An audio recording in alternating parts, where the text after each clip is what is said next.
gracia hay cuando paso por el fuego. Abres camino donde... Buenos días, bienvenido a este devocional de la comunidad.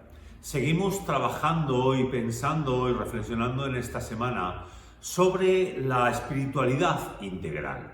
Cómo nos afecta, cómo podemos seguir creciendo en este camino hacia el crecimiento espiritual. Ayer estábamos hablando sobre la encarnación de Jesús y cómo ese modelo de la encarnación nos animaba a nosotros a ver la espiritualidad como un todo integral en nuestra vida. No podemos separarla, nuestra alma, nuestro espíritu, nuestro cuerpo, sino que el Señor nos ha hecho un todo, nos ha hecho un ser integral y esa espiritualidad tiene que involucrarlo todo. El ministerio de Jesús también se desarrolló así. El ministerio de Jesús, en el cual trajo restauración, trajo salvación a nuestras vidas, también lo incluía todo.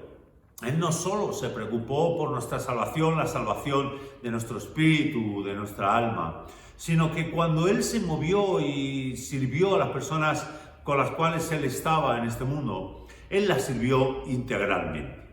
Si nosotros vamos a leer el texto de hoy, os invito a que podáis leerlo en nuestra página web y que puedas leer también el texto que te recomendamos de la palabra de Dios en Lucas, en capítulo 8. Podrás ver, digamos, que Jesús tuvo un encuentro en este texto, en Lucas 8, a partir del versículo 40 hasta el versículo 56, con dos mujeres. Esas dos mujeres fueron cambiadas y transformadas integralmente por Jesús. Vemos que el ministerio de Jesús fue un ministerio en el cual cambiaba todo, no solamente, como he dicho antes, su foco estaba en el espíritu, sino que Él se preocupó también por todos los demás aspectos de la persona. Vemos a una mujer que ella tenía una enfermedad que dice la Biblia que era de flujo de sangre, una enfermedad que la hacía ser impura, que la hacía tener que estar separada de su sociedad, una mujer que dice que había gastado todo y que imagino que se sentía destrozada. Aquella mujer fue a buscar sanidad en Jesús y la encontró. Dice que cuando tocó el borde de su manto, ella fue sanada. Dice la palabra que Jesús dijo que había salido un poder de Él, que Él había notado y que sanó a aquella mujer. Pero podía haber quedado ahí, podía haber sido sanada y podía haber sido restaurada en ese aspecto. Pero sabemos que Jesús hizo notar que aquella mujer había sido sanada. Quiso, ¿quién me ha tocado? Porque quería que aquella mujer no solamente fuera restaurada físicamente, sino fuera restaurada emocionalmente. Jesús se preocupó por ella. Jesús se preocupó por aquella mujer y quiso hacerlo para que también su espíritu, esa parte espiritual de aquella mujer, pudiera volver a revivir en la presencia de Jesús y también de aquellos que le rodeaban. Sabemos que después de aquel encuentro donde aquella mujer fue restaurada integralmente, Jesús siguió caminando y fue a sanar a la hija de Jairo, una pequeña de 12 años, que dice la palabra que había muerto.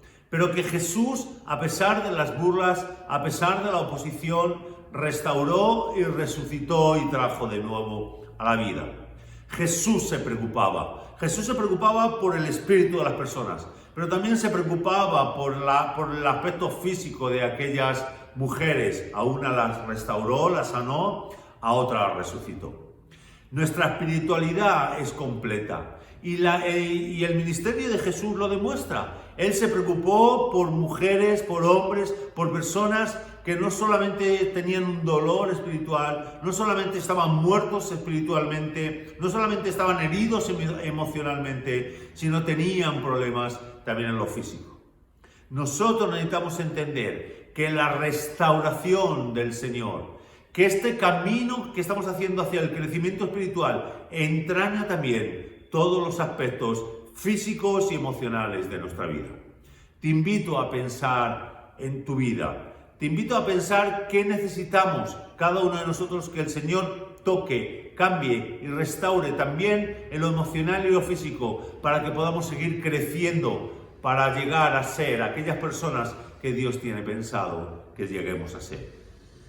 Te animo, como aquella mujer, como aquel padre, Jairo, que tenía el problema de que estaba muriendo su hija, que vayamos delante del Señor y presentemos también estas áreas de nuestra vida, estas áreas físicas de nuestro cuerpo, corporales, que necesitamos presentar al Señor, que necesitamos que Él cambie, que Él restaure. A lo mejor no tienes un problema de enfermedad, a lo mejor no tienes un problema de muerte física, pero sí que tenemos partes en nuestra vida que no hemos entregado a las manos de Dios y que necesitan ser cambiadas y restauradas para que podamos seguir creciendo y ser instrumentos en las manos de Dios para ser bendición a los demás. Hermano o mi hermana, te animo a poner toda tu vida como aquella mujer, como aquel padre que entregó a su hijo en las manos de Jesús para que Él traiga vida nueva, vida que sea luz y sal para este mundo. Que el Señor nos bendiga. Gracia hay cuando paso por el fuego. Abres camino donde no